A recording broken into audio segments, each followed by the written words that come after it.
Hi guys, আজকে আমি থাইল্যান্ডের পাতায়া সমুদ্রের বিচে বেড়াতে এসেছি। তোমাকে কি অবস্থা, কেমন আছো মনুরা? এর চাইতে মগো বলেশ্বরের পানি খুব ভালো। তোমরা কি বলো?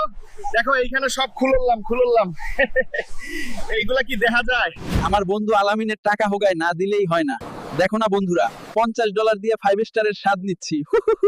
ধন্যবাদ বন্ধু আলামিন। এখন আমি এই মুতের বিষের পানি স্বাদ নিব, একটু ডুবাবো। একটু নিজে দেখতে কষাবো। এইগুলো এইখানে যত সুন্দরী গো দেখো না, এইগুলা মুইত্যা মনে হয় ভাসাইয়া দিছে। চলো এখন মোরা ডুবাইতে যাই। বন্ধুরা, শেষমেশ কিন্তু মুতা পানিতে নাইমাই গেছি। কি নোনতা! দেখো মোর চারদিকে খালি ওয়াও। দেখো বন্ধুরা, এখানকার পানির মধ্যে তো মেলা মজা। আরে আমি তো সেই মজা পাইতেছি। এখন দেখো তাজা তাজা পানির ভিতরে নুন নুন ভাব, মনে হয় এগুলা সুন্দরীদের কাজ। বজ্র মনুরা তোমরা। এখন তো আমি যাব, মজা পাইছি অনেক। আল্লাহ জানে পরবর্তী ট্রিপ কোথায় হবে। আজকের ব্লগ এখানেই শেষ। তোমরা সবাই ভালো থাকো।